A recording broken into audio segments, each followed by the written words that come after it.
삼국시대부터 국가제사처였던 감악산의 신성한 지위는 산신령이 무학대사에게 나타나 가르침을 전하는 배경이 됩니다. 고려 말 혼란한 시기에 무학대사가 이곳에서 깨달음을 얻고 조선 건국의 정신적 지주가 되었다는 이야기는 감악산이 가진 산신 신앙과 불교의 조화로운 만남을 상징적으로 보여줍니다. 실제 이 산의 험준한 바위절벽과 울창한 소나무 숲은 무학대사의 고된 수행과 깨달음의 과정을 더욱 생생하게 그려내는 배경이 되었습니다. 내용이 마음에 드신다면 좋아요와 구독을 눌러주시면 영상을 만드는데 큰 힘이 되고 부처님의 가르침이 더 널리 퍼질 수 있게 도와주시면 감사하겠습니다. 제1장 운명의 첫걸음. 초여름의 따스한 햇살이 법상사의 처마 끝을 비추던 날이었다. 26의 젊은 승려 무학은 경전을 읽다 말고 먼 산을 바라보았다. 그의 눈빛에는 깊은 고뇌가 서려 있었다. 10년 전 부모님을 여의고 스님의 길을 택한 이후로 그는 부처의 가르침을 배우는데 한치의 망설임도 없었다. 하지만 최근 들어 그의 마음속에는 알 수 없는 허전함이 자리 잡기 시작했다. 대체 무엇이 부족한 것일까? 무학은 자신의 수행을 되돌아보았다. 새벽 예불부터 저녁 정송까지 그는 하루도 빠짐없이 불경을 읽고 참선을 했다. 스승인 진감국사로부터 받은 가르침도 깊이 새겼다. 그럼에도 그의 마음속 허전함은 채워지지 않았다. 진감국사는 제자의 고민을 눈치챘다. 어느 날 저녁 스승은 무학을 불렀다. 달빛이 스며드는 방에서 차를 마시며 스승은 오랫동안 제자를 바라보았다. 무엇을 찾고 있느냐? 스승의 목소리는 부드러웠다. 무학은 고개를 숙였다. 스승님, 경전의 말씀은 이해하였으되 제 마음속에는 아직도 채워지지 않는 것이 있습니다. 어떻게 해야 할지 모르겠습니다. 진감국사는 미소를 지었다. 내가 찾는 답은 감악산에 있다. 스승의 말에 무학은 고개를 들었다. 그곳에서 내 운명을 마주하게 될 것이다. 하지만 쉽지 않은 길이 될 것이다. 그래도 가겠느냐? 무학의 눈에 결연한 빛이 어렸다. 네, 스승님. 가야 할 길이라면 가겠습니다. 다음 날 새벽 무학은 작은 행장을 꾸렸다. 불경 한 권과 염주 그리고 약간의 양식이 전부였다. 스승은 그에게 낡은 쭉장을 건네주었다. 이 지팡이는 내가 젊었을 때 쓰던 것이다. 이제 네가 가져가거라. 무학은 깊이 절을 올렸다. 법상사를 나서는 그의 발걸음은 가벼웠다. 새로운 깨달음을 향한 여정이 시작되는 순간이었다. 봄바람이 그의 가사를 살랑거렸다. 멀리 감악산의 웅장한 모습이 보였다. 그곳에서 그를 기다리는 것은 무엇일까? 무학은 쭉장을 짚으며 천천히 걸음을 옮겼다. 제2장 감악산의 부름. 첫날 무학은 마을 사람들로부터 감악산에 대한 이야기를 들었다. 주막에서 만난 노인은 떨리는 목소리로 말했다. 그 산은 평범한 산이 아니오. 신령이 깃든 영산이지요. 옛날부터 하늘과 통하는 산이라 불렸답니다. 다른 노인이 말을 이었다. 그렇소. 어떤 이는 한밤중에 산꼭대기에서 신비로운 불빛을 보았다 하고 또 어떤 이는 산신령을 만났다는 이야기도 있지요. 무학은 묵묵히 그들의 이야기를 들었다. 다음 날 새벽 그는 산으로 향했다. 아침 안개가 산자락을 감싸고 있었다. 울창한 소나무 숲을 지나자 기이한 모양의 바위들이 나타났다. 마치 하늘로 향하는 계단처럼 층층이 쌓여 있었다. 첫 번째 바위 앞에서 무학은 멈춰 섰다. 향을 피우고 절을 올렸다. 산신령님, 부디 이 미천한 스님을 받아주소서. 그때였다. 갑자기 바람이 불더니 향연이 산 정상을 향해 곧게 피어올랐다. 무학은 이것이 좋은 징조라 여겼다. 오르는 길은 험했다. 날카로운 바위와 깊은 계곡이 그를 막아섰다. 때로는 길을 잃어 헤매기도 했다. 하지만 이상하게도 매번 길을 잃을 때마다 어디선가 산새가 날아와 그를 올바른 길로 인도했다. 해가 저물 무렵 무학은 작은 동굴을 발견했다. 동굴 입구에는 오래된 돌탑이 있었다. 전에 이곳에서 수행하신 분이 계셨나 보군요. 무학은 돌탑 앞에 합장하고 동굴로 들어갔다. 동굴은 의외로 깊었다. 안쪽으로 들어갈수록 바깥의 소리가 점점 멀어졌다. 한참을 들어가자 넓은 공간이 나왔다. 천장에는 작은 구멍이 있어 달빛이 새어 들어왔다.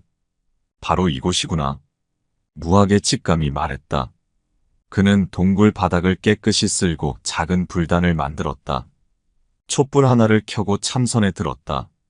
밤이 깊어갈수록 주위의 소리가 달라졌다. 바람 소리는 마치 경을 읊는 것 같았고 물방울 떨어지는 소리는 절묘한 리듬을 만들어냈다. 무학은 이 소리들 속에서 자연의 진리를 듣는 듯했다. 새벽녘 그는 깊은 선정에 들었다. 그의 앞에 수많은 환영이 스쳐 지나갔다. 과거의 기억, 미래의 두려움, 현재의 집착.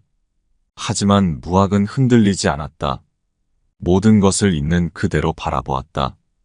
첫날 밤이 지나고 동이 틀 때 무학은 비로소 눈을 떴다. 그의 눈빛은 더욱 맑아져 있었다. 이것은 긴 수행의 시작에 불과했다. 제3장 시련의 날들. 수행의 날들은 고독과의 싸움이었다. 무학은 매일 새벽 예불을 올리고 100번의 절을 하고 1000번의 주문을 외웠다. 하지만 육체의 고통보다 더 힘든 것은 마음의 시험이었다. 어느 날 밤 폭풍우가 산을 덮쳤다. 천둥이 산을 울리고 번개가 동굴을 환하게 비췄다. 그때 무학의 눈앞에 환영이 나타났다. 돌아가신 부모님의 모습이었다. 아들아, 왜 우리를 버리고 떠났느냐? 어머니의 목소리가 들려왔다. 무학의 눈에서 눈물이 흘렀다. 어머님. 하지만 그는 흔들리지 않으려 했다. 이것은 환영일 뿐. 집착을 버려야 한다. 이런 시험은 계속되었다. 때로는 화려한 궁궐이 보였고, 때로는 절망적인 미래가 보였다. 하지만 무학은 모든 환영을 견뎌냈다. 7일째 되는 날, 극심한 굶주림이 찾아왔다. 가져온 양식은 이미 떨어진 지 오래였다. 그때 한 마리의 사슴이 동굴 앞에 나타났다. 사슴의 눈은 유난히 맑았다. 무학을 한참 바라보던 사슴은 갑자기 몸을 돌려 어딘가로 뛰어갔다. 무학은 본능적으로 그 뒤를 따랐다. 사슴은 그를 작은 골짜기로 인도했다. 그곳에는 풍성한 산딸기와 도라지가 자라고 있었다. 무학은 깊이 감사하며 최소한의 양만 취했다. 생명을 살리는 것은 곧 부처님의 가르침이니. 또 다른 날에는 맹수의 포효가 들려왔다. 산중에서 호랑이를 만난다는 것은 곧 죽음을 의미했다. 하지만 무학은 두려워하지 않았다. 오히려 자비의 마음으로 독경을 시작했다. 호랑이는 무학 앞에 앉아 경을 듣더니 이후로 매일 밤 그를 찾아왔다. 때로는 먹이를 물어다 주기도 했다. 무학은 호랑이에게 말했다. 너도 부처의 자비 안에 있는 중생이로구나. 제4장 산신령의 가르침. 100일째 되는 밤은 유난히 달이 밝았다. 무학은 평소와 같이 참선에 들었다. 그때였다. 동굴 안이 갑자기 은은한 빛으로 가득 찼다. 안개처럼 피어오르는 빛 속에서 한 노인이 나타났다. 흰 수염을 기르고 푸른 도포를 입은 노인의 모습이었지만 그 기운은 범상치 않았다. 기다렸다, 젊은 수행자여. 노인의 목소리는 마치 바람결 같았다. 나는 이 산의 산신이니라. 무학은 공손히 절을 올렸다. 산신령님을 뵙게 되어 영광입니다. 산신령은 무학의 앞에 앉았다. 네가 이곳에 온 지 100일. 너의 수행을 지켜보았노라. 이제 내게 가르침을 주고자 한다. 먼저 알아야 할 것은 중생을 구제하는 길이니라. 불법은 혼자만의 깨달음이 아니라 모든 이와 함께하는 것이니라. 네가 지금 겪은 시련들, 굶주림과 고독, 두려움, 이는 모두 중생들이 겪는 고통이니라. 산신령은 계속해서 말했다. 진정한 보살은 중생의 고통을 자신의 것으로 받아들이고 그들과 함께 길을 걷는 자니라. 경전을 100번 읽는 것보다 한 사람의 고통을 진심으로 나누는 것이 더 큰 깨달음이 될 수 있느니라. 밤이 깊어갈수록 산신령의 가르침은 계속되었다.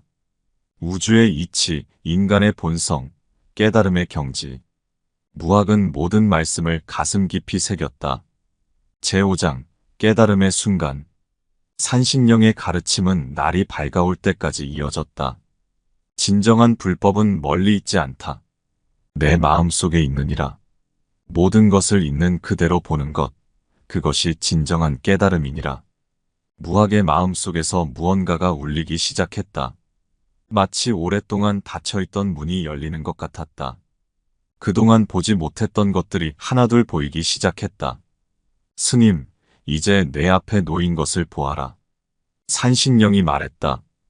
무학의 앞에는 한 송이 연꽃이 피어 있었다.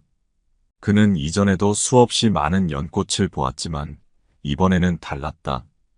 연꽃 한 송이 속에 우주의 진리가 담겨 있음을 보았다. 이 꽃잎 하나에 온 우주가 들어있고 이슬방울 하나에 모든 진리가 담겨 있구나. 무학의 눈에서는 깨달음의 눈물이 흘렀다. 산신령은 미소를 지었다. 그렇다. 모든 것은 서로 연결되어 있느니라. 내가 지금 보는 이 연꽃은 곧 너의 마음이요. 중생의 마음이며 부처의 마음이니라. 그때였다. 갑자기 동굴 전체가 황금빛으로 밝아졌다. 무학의 온몸에서도 빛이 났다. 그는 마침내 큰 깨달음을 얻은 것이다. 무학은 보았다. 산새의 지저귐 속에 부처의 설법이 있었고 바위의 침묵 속에 우주의 진리가 있었다. 바람에 흔들리는 풀잎 하나에도 생명의 위대함이 담겨 있었다. 이제 알겠습니다. 무학이 말했다. 제가 그동안 찾아 헤매던 것이 바로 여기에 있었군요. 모든 것이 완벽했으나 제 눈이 열리지 않아 보지 못했을 뿐입니다. 산신령은 천천히 고개를 끄덕였다. 그래, 이제 네가 할 일을 알겠느냐? 네, 산신령님. 이 깨달음을 홀로 간직할 것이 아니라 고통받는 모든 중생과 나누어야 하겠습니다. 옳도다. 하지만 기억하거라. 깨달음은 말로만 전하는 것이 아니니라. 내 삶 자체가 깨달음이 되어야 하느니라. 동이 틀 무렵 산신령의 모습은 서서히 사라졌다. 하지만 그의 가르침은 무학의 가슴 속에 깊이 새겨졌다. 무학은 이제 달라진 눈으로 세상을 보게 되었다. 제6장, 새로운 사명. 깊은 깨달음을 얻은 무학은 마침내 산을 내려오기로 했다. 그의 걸음은 올라올 때와는 완전히 달랐다. 가벼우면서도 무게가 있었고 빠르면서도 여유가 있었다. 산을 내려오는 길에서 그는 자신이 올라올 때 만났던 모든 것들을 새롭게 만났다. 그때 호랑이가 다시 나타나 그를 배웅했다. 무학은 호랑이의 머리를 쓰다듬으며 말했다. 그대도 언젠가는 깨달음을 얻으리라. 산자락 마을에 도착했을 때 사람들은 무학의 달라진 모습에 놀랐다. 100일 전의 젊은 스님은 온데간데 없고 깊은 지혜가 묻어나는 고승이 되어 있었다. 스님께서 돌아오셨군요. 마을 사람들이 모여들었다. 한 노인이 물었다. 스님, 산중에서 무엇을 보고 오셨습니까? 무학은 미소를 지으며 대답했다. 산에서 본 것은 바로 여러분의 모습입니다. 모든 중생의 고통과 기쁨, 그리고 그 속에 감춰진 부처의 모습을 보았지요. 이 말을 들은 사람들의 눈에서 눈물이 흘렀다. 무학의 말 한마디 한마디가 그들의 가슴을 울렸다. 마을 사람들은 하나둘 무학 앞에 모여 가르침을 청했다. 무학은 마을에 며칠 머물며 사람들을 가르쳤다. 그의 가르침은 특별했다. 어려운 경전의 구절을 인용하는 대신 일상의 작은 일들 속에서 진리를 찾아냈다. 저기 피어있는 들꽃을 보십시오. 아무도 돌보지 않아도 절로 피어나고 지는 저 꽃처럼 우리의 본성도 저절로 맑고 깨끗합니다. 다만 우리가 그것을 보지 못할 뿐이지요. 소문은 빠르게 퍼져나갔다. 이웃 마을에서도 사람들이 찾아왔다. 병든 이들, 마음에 상처 입은 이들, 진리를 찾는 이들. 무학은 그들 모두를 따뜻하게 맞이했다. 어느 날 한 젊은이가 찾아와 물었다. 스님, 저는 아무리 해도 마음의 평화를 찾을 수 없습니다. 어떻게 해야 할까요? 무학은 그를 데리고 시냇가로 갔다. 이 물소리를 들어보게. 물은 높은 곳에서 낮은 곳으로 흐르며 소리를 내지. 하지만 그 소리가 물을 흐리게 하진 않네. 우리의 마음도 마찬가지일세. 생각이 일어나고 감정이 흐르되 그것이 마음의 본성을 흐리게 하지는 않는다네. 제7장 조선의 새벽. 무학의 명성은 날로 커져갔다. 혼란스러운 고려 말 새로운 시대를 예감하는 이들이 그를 찾아왔다. 그 중에는 이성계도 있었다. 이성계는 깊은 고민을 안고 있었다. 스님, 세상이 어지럽습니다. 백성들은 도탄에 빠져 있고 권세가들은 제 입속만 채우고 있습니다. 이 난세를 어찌해야 할까요? 무학은 잠시 침묵했다가 말했다. 달이 차면 기우는 것이 이치이고 꽃이 피면 지는 것이 순리입니다. 나라도 마찬가지입니다. 때가 되면 변해야 하는 법입니다. 그렇다면 제가 해야 할 일이 무엇입니까? 무학은 이성계의 눈을 깊이 들여다보았다. 장군께서는 이미 그 답을 알고 계시지 않습니까? 백성을 위한 새로운 나라, 그것이 하늘의 뜻일 것입니다. 이성계는 무학의 말에 크게 감명을 받았다. 그날 이후로 자주 무학을 찾아와 가르침을 청했다. 무학은 새 나라의 이상을 이야기했다. 왕이 있어 백성이 있는 것이 아니라 백성이 있어 왕이 있는 것입니다. 백성을 하늘같이 섬기는 나라, 그것이 진정한 나라입니다. 이성계가 물었다. 그러한 나라를 세우려면 어떻게 해야 합니까? 먼저 마음을 바로 하십시오. 욕심을 버리고 공평한 마음을 가지십시오. 그리고 현명한 이들을 가까이 하고 간사한 이들을 멀리 하십시오. 무학의 가르침은 이성계의 마음에 깊이 새겨졌다. 마침내 새로운 나라 조선이 세워졌을 때 이성계는 무학을 가장 먼저 찾았다. 스님의 가르침대로 백성을 위한 나라를 만들고자 합니다. 부디 도와주십시오. 무학은 수락했다. 하지만 그의 조건이 있었다. 저는 궁궐에 머물지 않겠습니다. 백성들 속에서 살며 그들의 고통을 듣고 위로하겠습니다. 그것이 부처님의 뜻이요, 산신령님의 가르침입니다. 이성계는 기쁘게 동의했다. 그렇게 무학은 새 나라의 정신적 지주가 되었다. 그는 전국을 돌아다니며 백성들을 가르치고 때로는 왕에게 바른 말을 하는 것도 잊지 않았다. 제8장 영험한 기운. 세월이 흐르며 가막산은 더욱 신성한 장소가 되어갔다. 무학이 머물렀던 동굴은 많은 순례자들이 찾는 성지가 되었다. 사람들은 그곳에서 기도를 올리고 깨달음을 구했다. 특히 이상한 일은 밤마다 일어났다. 길을 잃은 순례자들 앞에 흰 수염의 노인이 나타나 길을 인도해 주었다는 이야기가 퍼졌다. 때로는 병든 이들이 그 노인의 도움으로 치료되었다는 소문도 있었다. 어느 날 한 젊은 승려가 동굴을 찾아왔다. 그는 오랫동안 병을 앓고 있었다. 그날 밤 꿈에서 산신령이 나타나 말했다. 내 병은 마음의 병이니라. 모든 것을 놓아버리면 절로 나으리라. 젊은 승려는 깨어나자마자 온몸이 가벼워진 것을 느꼈다. 그의 병은 정말로 나았다. 또 다른 날에는 한 늙은 농부가 찾아왔다. 그는 오랫동안 가뭄으로 고통받는 마을 사람들을 위해 기도하러 왔다고 했다. 그날 밤 갑자기 비가 내리기 시작했다. 마을 사람들은 이것이 가막산의 영험한 기운 덕분이라고 믿었다. 무학이 머물렀던 동굴 안에는 특별한 기운이 감돌았다. 촛불을 켜면 바람이 없는데도 불꽃이 춤추었고 밤이면 은은한 향기가 퍼졌다. 한겨울에도 동굴 주변의 나무들은 푸르렀고 봄이면 가장 먼저 꽃이 피었다. 사람들은 이곳이 단순한 동굴이 아닌 하늘과 통하는 문이라고 믿었다. 어느 날 밤 달이 유난히 밝을 때였다. 한 스님이 동굴에서 참선을 하고 있었다. 갑자기 동굴 안이 환해졌고 한 노인이 나타났다. 나는 이 산의 산신이니라. 무학이 떠난 후에도 이곳을 찾는 이들이 많구나. 스님은 놀라서 절을 올렸다. 산신령은 계속해서 말했다. 이 산은 영원히 깨달음을 구하는 이들의 길잡이가 될 것이니라. 무학의 깨달음이 이곳에 깃들어 있느니라. 제9장 전설이 된 스님. 무학대사의 이야기는 입에서 입으로 전해졌다. 그의 가르침은 단순한 불교 교리를 넘어 삶의 깊은 지혜가 되어 사람들의 가슴 속에 자리 잡았다. 특히 감동적인 것은 그가 남긴 일화들이었다. 어느 날 한 대신이 그를 찾아와 물었다. 스님, 제가 큰 관직에 올랐는데도 마음이 편치 않습니다. 어찌해야 합니까? 무학은 그를 데리고 연못가로 갔다. 저 연꽃을 보시오. 진흙 속에서 자라지만 물에 젖지 않고 높이 피어나지만 교만하지 않소. 관직이 높아질수록 더욱 낮은 자세로 백성을 섬기시오. 그것이 참된 벼슬이니라. 또 다른 날에는 한 어머니가 죽은 아이를 안고 찾아왔다.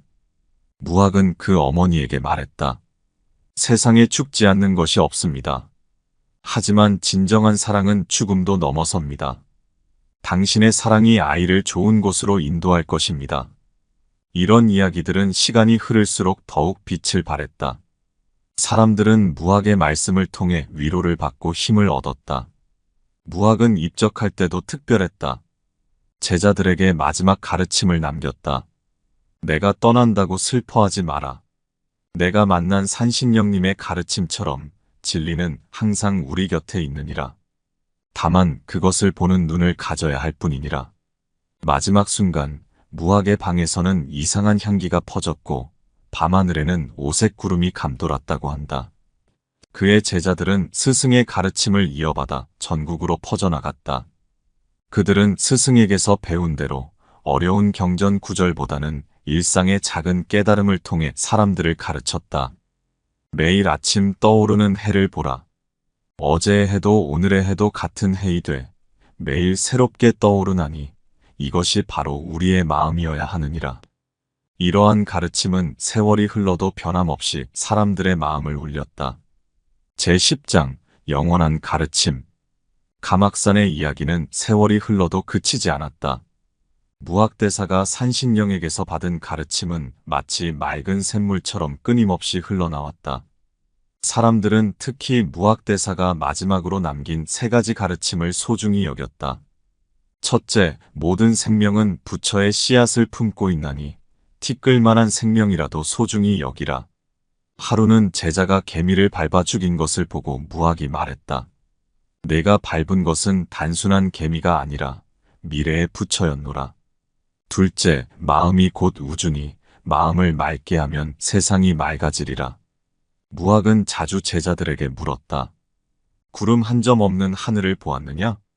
그것이 바로 내 본래 마음이니라. 셋째, 진정한 깨달음은 다른 이의 고통을 자기 고통으로 아는 것이니라. 무학은 항상 가난하고 병든 이들을 먼저 돌보았다. 부처님의 자비는 말이 아닌 행동으로 보여주어야 하느니라. 가막산을 찾는 이들은 이제도 이 가르침을 되새긴다. 산을 오르는 발걸음 하나하나에 무학의 지혜가 깃들어 있다고 믿는다. 특히 달 밝은 밤이면 산신령과 무학대사가 나누었던 깊은 대화가 바람 속에 실려온다고 한다. 귀 기울여 들으면 그들의 대화를 들을 수 있다고도 한다. 중생의 고통을 어찌하면 좋겠습니까? 내 마음을 들여다보아라. 그 속에 답이 있느니라. 진리는 어디에 있습니까? 네가 지금 숨 쉬는 그곳에 있느니라. 산사의 종소리가 울릴 때마다 사람들은 무학대사의 깊은 깨달음을 떠올린다. 그의 가르침은 시간을 초월하여 오늘날까지 생생하게 살아있다. 가막산은 여전히 그날의 영험한 기운을 간직한 채 깨달음을 구하는 이들을 따뜻하게 맞이하고 있다. 산신령의 미소와 무학대사의 지혜가 어우러진 이곳에서 많은 이들이 자신만의 깨달음을 찾아가고 있다.